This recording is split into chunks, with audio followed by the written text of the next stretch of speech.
hello everyone जोहार good morning केनता केनता अच्छे समस्ते मुझे तो बहुत भल अच्छे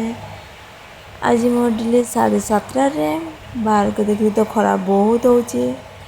कारण 22-23 तारीख वर्षा होता टिके तो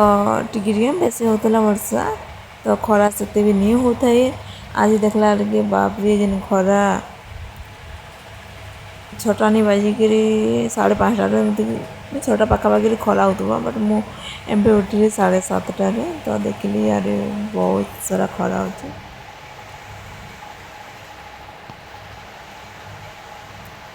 बरम वर्षा होता भल लगुला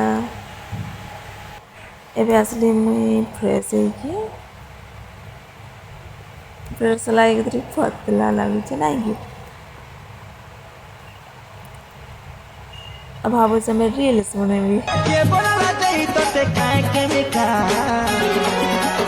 Gudul gadul gal to kora kora pal in company ti mahal fulka gal to kuch kuchiya pal in company ti mahal to market che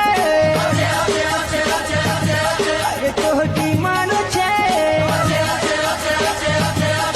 ye to market che